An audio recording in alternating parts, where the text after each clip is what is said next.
Well, good morning, good evening, and good afternoon again. Welcome back to the Stick to Travel podcast. Yes, some things never change, huh? Just much like some of the flights that I rely on. Late, 10 minutes late, I tell you. Anywho, we are expecting a very, very special guest on the show over here. And this one's going to be an interesting one because I'm going to give you part two of my travel stories. True, nonetheless, they are true. There's no lying. There's no lie. I tell you no truth. I tell you no truth. I tell you no lie. But anyway, I hope you are okay. Each and every one of you is watching now. And if you wouldn't mind kindly supporting the channel by subscribing, that's all you've got to do. Subscribe. There is an opportunity, nonetheless. Sorry, let me just get this lined up. There is an opportunity, nonetheless. I tell you, what am I doing? What am I doing? What am I doing? Oh my goodness! There is an opportunity to join us over here. Where are we? There we go. There we go. It's live there. There we go. That's it. Is that it? That's it. Yes. Oh, that's not it. Okay, that's not it. That's not it. What's going on? Oh my lordy, lordy, lordy. What's going on? Oh, here we go. Here we go. That is it. That is it right there. There is an opportunity, and nonetheless, to join us over here on an opportunity. And you're probably thinking, what am I talking about? Well, you need to join us. Send me an email at not Arsenal, Alex underscore 35956 at yahoo.com or WhatsApp on 07949 360 741. But if you are not in the UK, it's plus 44 7949 360 741. But I will be repeating all those bits and pieces towards the end of this special podcast. And we are going to be joined by a special guest just in a few moments. But do you know what? Let's get this show cracking and going. So the first thing I want to talk about, again, these are travel stories which are true. They're very, very true. The first thing I want to talk about is underestimating time required for security. Now, there are too many travelers who have missed flights because they just didn't get themselves enough time to get through security. Nothing sending the blood pressure high, and I've been there so many times, rocketing like watching your flight time creep up while you stand helplessly in the queue. Now, I have been there. I was there. When was I there? Almost this time last year. It's gone so very quick. So there I am. Bought my ticket to go to the motherland. Is it the motherland? Not quite, not quite. Costa Rica. And I booked the tickets and time for me to fly. My connecting flight was Houston. So I flew from Heathrow to Houston and we landed there. I can't remember I landed there and we landed, I thought, within time. So we were going through the immigration.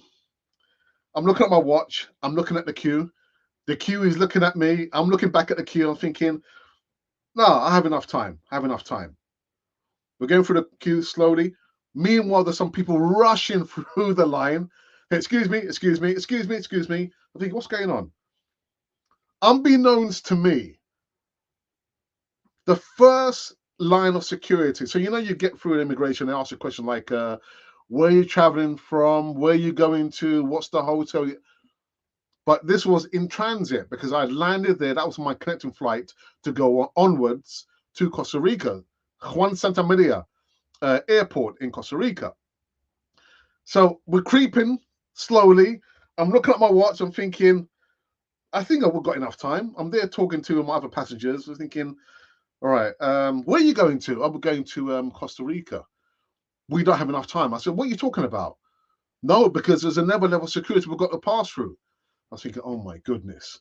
So there's like 1 hour, 15 minutes, and we're not halfway through. We're not halfway through immigration. I kid you not. And I start to get a little bit worried.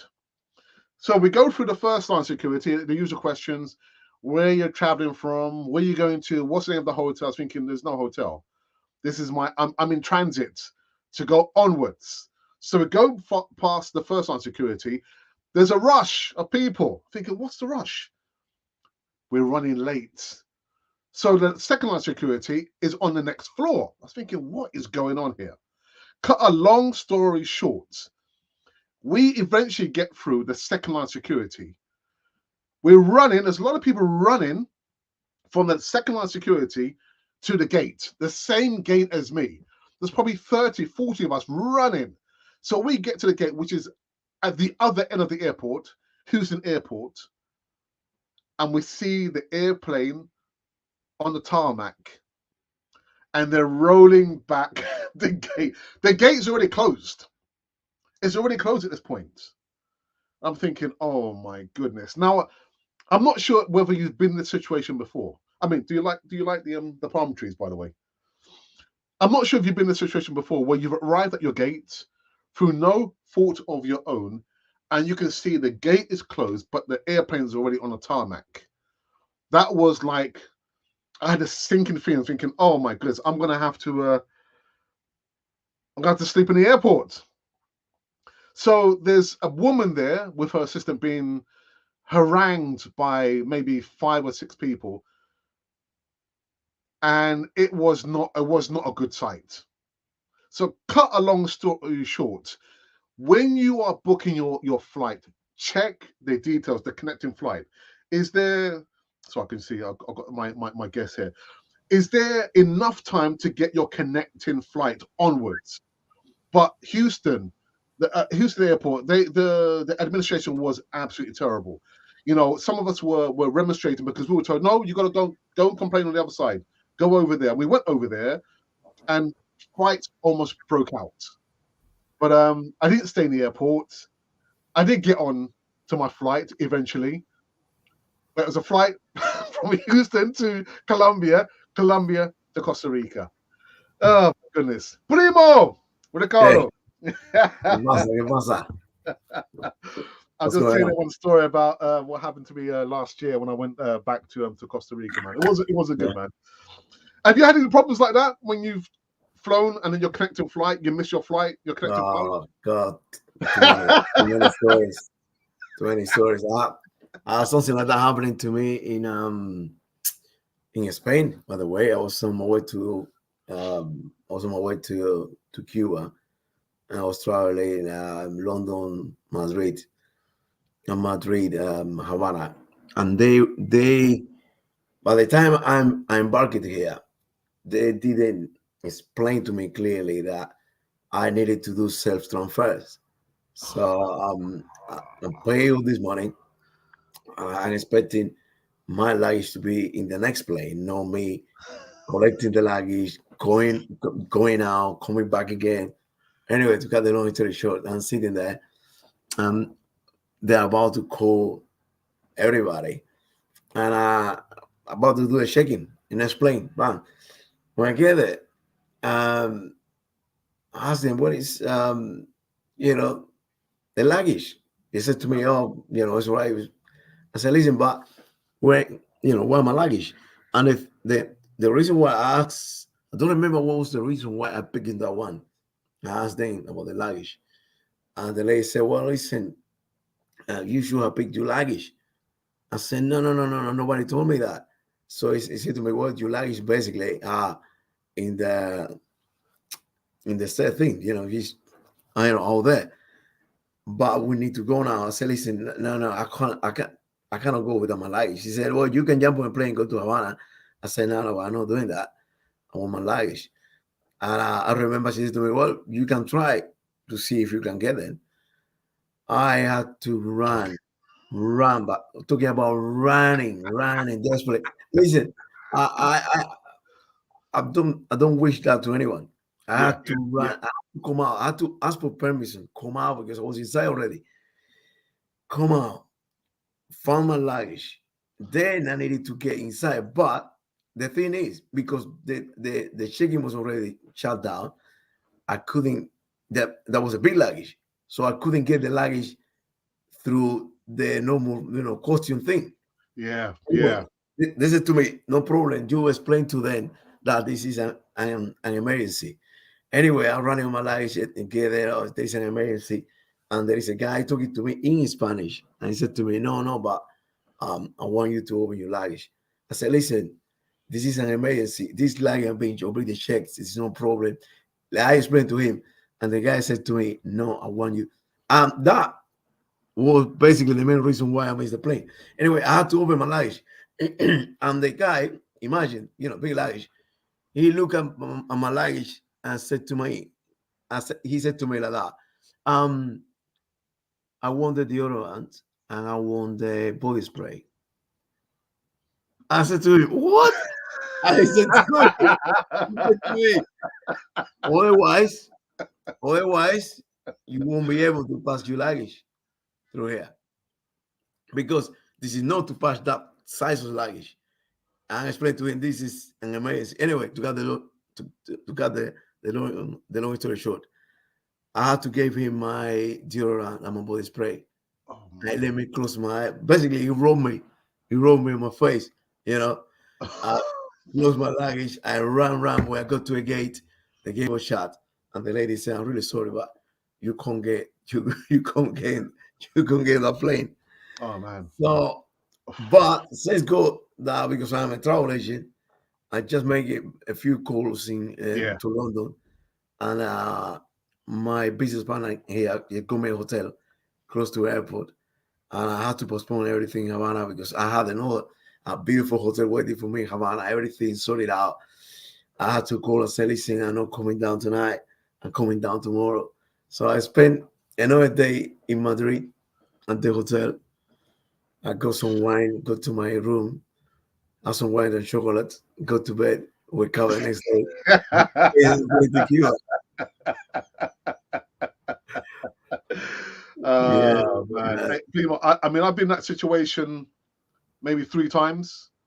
Really? 3 times, and again, last year was probably the worst because when I got to the help desk, it was just full of people complaining with the agents, and they said, "Well, look, if you're going to shout, we're not going to help you." I thought, you know what? When it comes my time, I need to make sure that I'm calm and able to explain to them. I need to get to my destination. But that was one of the worst situations I've been in. One of the worst, man. Oh my goodness, man.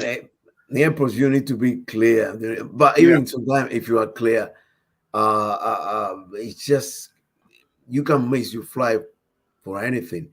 And I always try to give myself a little bit of time when I do a connection flight, a little bit of time because it's just it gets tricky. It gets really, really tricky out there. And for anything, boom, you miss your flight, you're stranded. You're done. Yeah. Wow, man, stories. Okay. So the second thing talk about is before you travel in most banks, because some of the banks now are only online. The apps, they don't have many high street banks. Even my wife's on Barclays Bank, they've closed down the local banks on the high street. So one thing that we have learned is that you've got to inform your bank that you're going to travel. Because the last thing you want is you're going to thinking, I'm going to use only my credit or debit card when I'm out there. And then you try to take money out from the local ATM, and the bank blocks your card because they're thinking there's somebody trying to scam our customer. So you got to make sure that you tell your bank before you travel, listen, I'm going to this destination. I'm going to be taking out some local currency, because you don't want to be stranded, literally thinking, what am I going to do? I'm in this country and there's no way for me to use my ATM and use the local currency. I mean, that's happened to me maybe once when I was in Colombia. I didn't tell, the bank was Santander, and I used my ATM, put a pin in. Then I think the following week I tried to take some more money out and I couldn't use my card because I didn't inform Santander that I was traveling, and they thought there's somebody scammed or maybe cloned my card. And I had to call them and say, no, it's me, and go through the whole security process and say, look, prove it that it was me. So before you travel, tell your bank that you are traveling. Primo, has it ever happened to you, man? Yes. in Cuba, anything is possible. Of course, it happened to me. I mean, 20 times. And to be honest, I don't know you in Colombia, but for me, it was even more difficult because I remember, when was that last time that I had the situation got really. I think was in Havana again, and for me in Havana, internet in Cuba is really bad. I mean, internet in Cuba can lay you down. Imagine I needed to go to a hotel to be around the hotel to pick the signal from the hotel to get my phone in London, my phone here, in London working to be able to make that connection. And I struggle with that bad. And then when I managed to make the connection with London, London was asking me for some code. I said, like, hey, we're going to send you a code, but you need to respond to that because it's the only way. But because of the internet, the interference, I couldn't do it. I ended up asking for money because I couldn't do it. And the cars were completely blocked. So I learned my lesson. So I started traveling with a prepaid card. I started using a Starlink, and a Starlink is really good. It's really good. Also, you can unlock it yourself. Yeah. So my Starlink will never get locked anywhere in Cuba.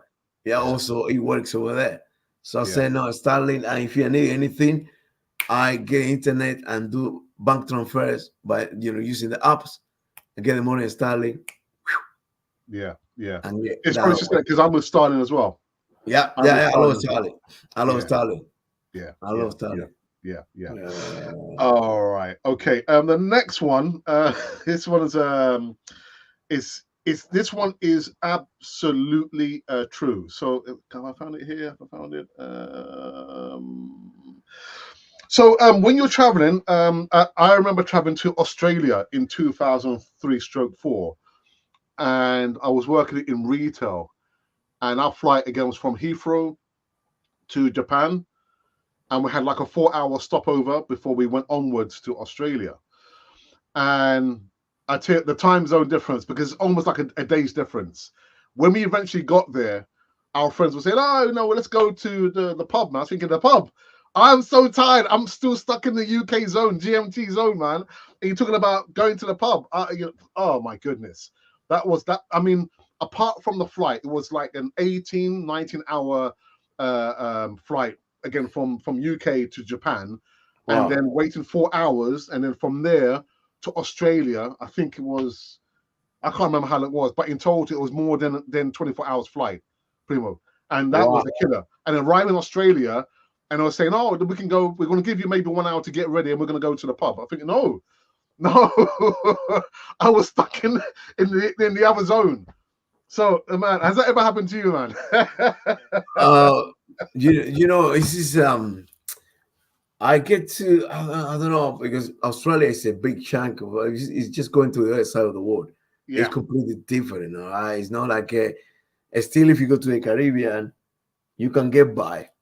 I don't know, but it's different, but not that bad like going to Australia. I don't know about my body. I never experienced anything like that, but sometimes I need a couple of days for the body to adjust properly. Yeah. To the time difference. Sometimes I can find myself without sleeping at the normal time. Wherever I go because of the time difference. So I always need a couple of days, but it's the same with the food. It's the same with the food. Really? Yeah. Wow. In some places, my body needs a couple of days to get used to it. It depends on the cuisine to get used to the food I'm having. So it's just I always need a little bit of adjustment, and then boom, I can go. Wow. But Australia is too long. I can't imagine. Yeah. Big difference. I think it probably will be the same like you. I probably need to sleep. If I drink, it will be double tired. So I don't think I could be able to do it. Yeah. I mean, the jet lag was a killer. Thankfully, the seats were very, very comfortable because I'm quite tall. And I always say to my wife, anything beyond like 7 hours flights, for me, it's too much. But 17, 18 hours and then waiting for 4-hour stopover before you continue your flight, for me, it was too much. And the jet lag for me was an absolute killer, Ricardo. I mean, to say, "Oh, we're going to go to the pub," thinking, no, we need at least 2 days just to acclimatize. No, man. No, absolutely not. No. Right. I have a funny feeling, Primo, that you've been here before. I've only ever been here once. If you ever recognize this, this is like first class, First business class. class, and everything else above that. So I did speak about this last week on the podcast when I was traveling back to the UK from Costa Rica. My flight was to go to San Salvador. Salvador, Hmm. and I'm going to get on to the second part towards the end of this podcast. So I'm in the queue waiting to go through immigration, transiting to my onward flight. And this guy picked me out from the line. I was thinking, oh, here we go again. Oh, here we go again. He said, no, you need to come to the front of the line. I was thinking, to the front of the line for what? So anyway, so I walked with him, and the woman was at the front. She said, we're upgrading passengers. I thought, what, me? You gonna Wow. I said, oh, right, okay. She goes, is that okay, Mr. Lee? I said, yeah, of course it is. So she just asked me to verify my details, took my passport, said, right, so we've upgraded you to first class. And that has been the first and only time, Primo, that I had been in first class. And when we got to the airplane, got to the front, because usually when I got on the airplane, you walk past first class, man, and you go to the back of the airplane. Yeah. But Yeah. this time I was at the front. I sat down. The airplane took off. But Primo, you know what happened? The stewardess came to me how many times? Mr. Lee, are you okay, Mr. Lee? Is there anything we can do for you? Would you like some wine? To a point, I got a little bit annoyed, man. I think just leave me alone, man. I just want to rest. I'm in first class. Let me, enjoy this maybe once and only time I'm going to be in first class, Primo. But just to be picked out from the line and being offered the opportunity to be upgraded, I mean, who would say no? Nobody's going to say no. Nobody. What about you, Primo? I imagine you've been on first class many, many times. I want to surprise you with this one. No, to be honest, only once. And it was something similar like you, but I was already in the plane. And but it wasn't a big journey. It wasn't a big journey, it was a small journey. But I remember it was my early beginnings here. And I was traveling alone, to remember. But the reason why I realized I was in first class is because there was a lady close to me wearing a beautiful dress, and she's sitting there all, dapper, done. And it's like you. I was in first class, and I didn't take advantage of the situation, because for me it was just sitting there. Nice ride, my legs are completely stretched, it's comfortable. That's it. But I didn't know at that time. I don't remember being in the business at that time, so I didn't have a kind of information or knowing more about first class and the things that you could do and the comfort. So I didn't know that much about that, but was kind of accidentally. But again, I mean, it's something that I'm looking forward to experience soon. I mean, first class is first class. I mean, the things that but for me, before the champagne or the food, it's gonna come down to have a good sleep. Have a good sleep. That is what I want to experience, right? And Primo, there is planes in Asia, no here. There is plane in Asia where you can have a shower. Really? Yep. Yeah. There is a couple of planes in Asia that quite useful business people, that you can have a shower before you get to the destination. Wow, I don't know how I feel about that, man. Well. The thing is, if you go to the business meeting, or that when you get there, you need to hit the ground running. Yeah. This is what these guys do. They get to the plane, they have a shower, freshen up, sit down there. They landed and they are ready to go. But imagine a plane with a shower, man. Okay, all right. There's different level. But that would be business class, isn't it? Not first class. Business class. Yeah, not for everybody. Wow, not for everybody. Wow. Okay, so I'm going to get on to my last travel stories, and so far we've been talking about medium experiences, Mm. and my wife will excuse me for this one. This was probably one of my worst experiences. So traveling back from back to the UK, I had to go to Bogota, El Dorado airport. Yeah. Very, very busy airport. Very, very busy. And unlike the UK, if you have family and you want your family to see you off, they'll allow you in the building. But El Really? Dorado, those places, they don't allow you in the airport. It's only for passengers, nobody else. So I went in, checked in, got to the gate, was waiting for the flight to be called. And the flight was called very, very early, I realized. And I was stopped at immigration. Huh? Oh, what's going on? What's going on here? So the guy said to me, do you speak Spanish? And I said to more or less, más o menos. He said, okay, no problem, no problem. So he brought out a card for me to read. And he said, right, on the card, it says, the immigration, we believe that you are transporting drugs. And we have the right to withhold your passport. Because I remember they took my passport, but they didn't get back to me. So when I got to the gate, they showed me the paper. They said, no, we believe you're holding drugs on your persons, and we have the right to withhold you and conduct a personal search. And I thought, what's Wow. going on here? And I had like maybe an hour and maybe 20 minutes to catch the flight. I thought, right, okay, just keep cool, calm, and collective.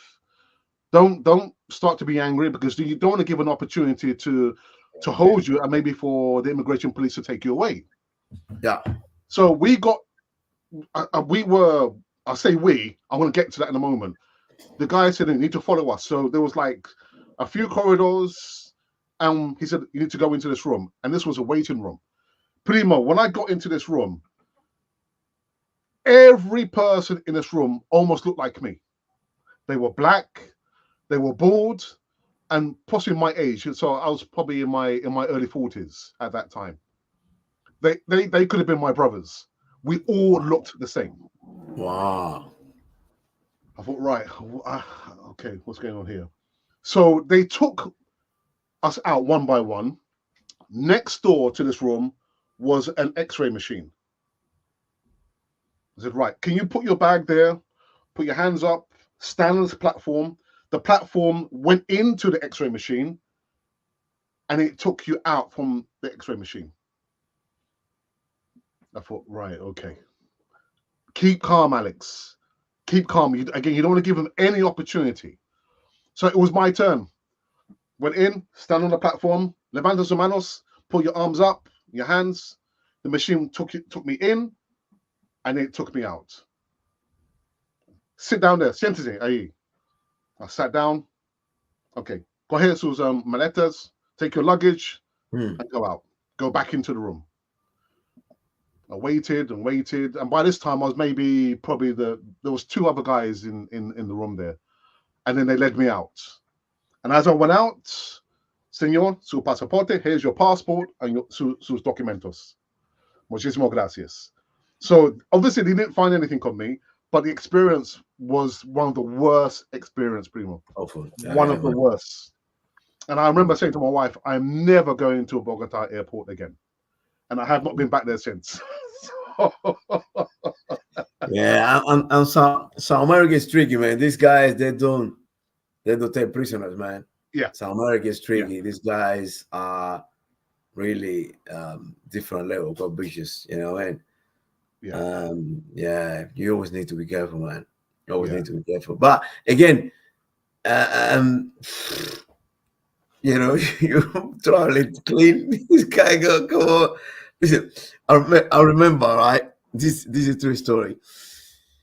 I'm coming from Cuba. I don't remember if I went to Amsterdam. I come back over here. But at the airport, I bought a bottle of rum to bring over here. And my bottle of rum was in a little plastic seal, all done, beautiful done. And I asked at the shop, do you think I'm gonna have any problem if I buy some rum here? And no, don't worry. You have the transit, they can't stop you. This bottle is still okay. Here we go. Go my bottle of rum, all happy to bring it to UK. Go into costume, and this tall man guy stopped me and said to me, "No, you can't get with a bottle on the plane." Said, "Listen, officer, it's completely sealed. I just got in Cuba. I asked there, and they said to me, no problems. You can buy the rum." They said to me, no, you can't take it. You can't take it on the plane. Alex, I was traveling with my ex at that time, and I opened the bag, get the bottle out, opened the bottle, and I started drinking the bottle. No, the rum started coming out of my mouth. And when I couldn't drink more rum, I went straight to the bin and put the bottle upside down in the bin. I said to him, "Now, if you want it, you won't get it."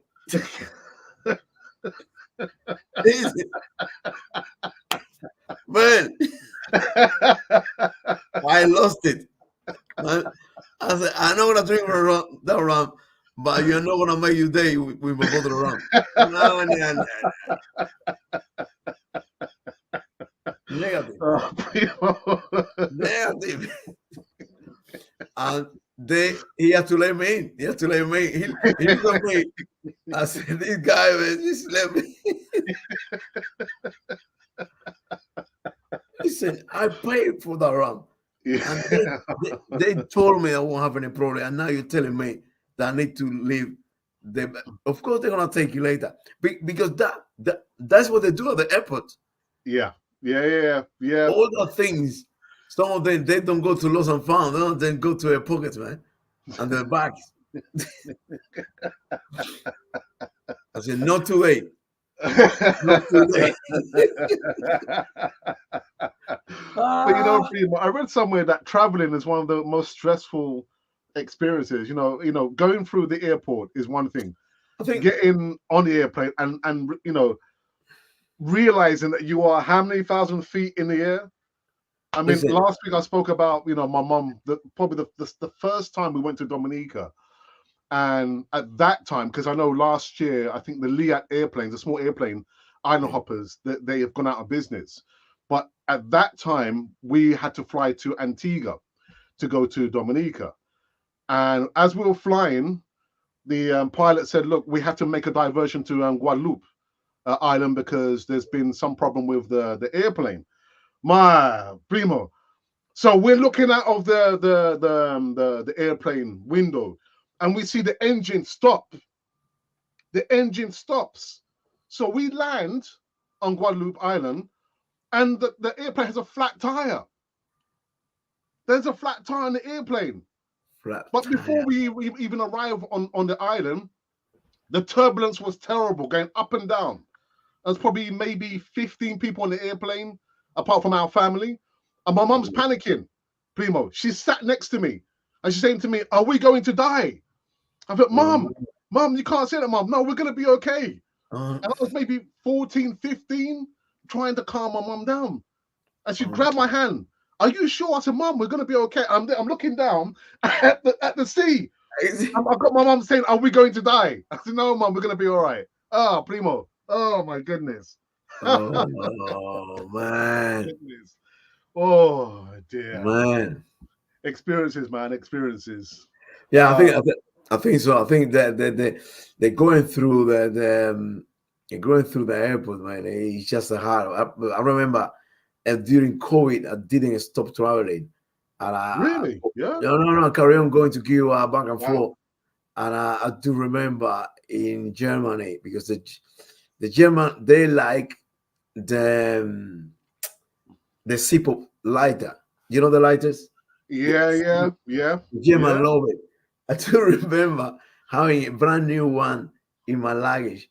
They open up the luggage, and by the time I get here, the sip-up wasn't there anymore. Somebody took it out of the luggage. Yeah, man. Listen, listen, it's the airport always have its stories, man. Yeah. Got- I- Yeah. you know, crazy with all the forms I needed to sign through the pandemic in different countries. You had to sign a different form. And the form wasn't there when you passed by, but now you're coming back. This is a new form. I saw the whole thing. It's always, but they are interesting places, man. I love, as much as I respect them, I love airports. I mean, this is crazy places, man. Too many people at the same time. People moving from A to B, and this is one of the main reasons why I love this industry, because this industry will never stop. Yeah. People will never stop traveling. Yeah. Forget that. Uh-huh. And actually, the story I gave about flying to Costa Rica last year via Houston. So the group of people who we were stuck, some managed to escape Houston, and we have become a good friends. So there's a small group we have made up a WhatsApp group, Yeah. and it's called Stuck in Houston for 24 hours. So we still become friends. But like you say, there's an opportunity to meet people, even before you're waiting to get your flight out of the country, But yeah, man. Wow, goodness. Anyway, we have come to an end actually on this latest segment. Oh, wow, brilliant. Travel, man. But there is an opportunity to communicate with us. I mean, I think Ricardo kind of alluded to, we are in an opportunity. It is not a job, it is a business.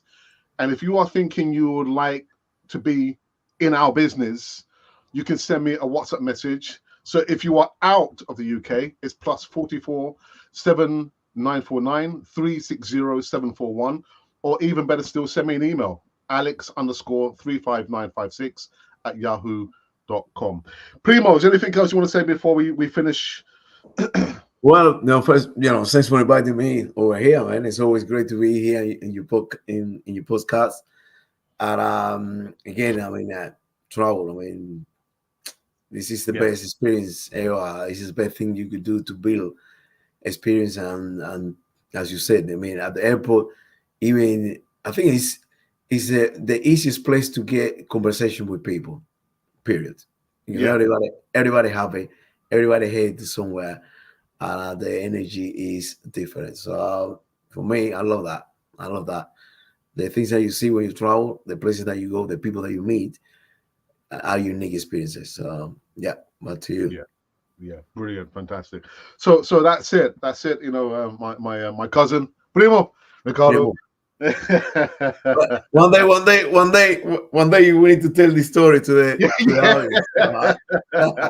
The big story behind this. All right, I need to know. I need to find out. There's always a story, man. Always a story. Always, we have stories, man.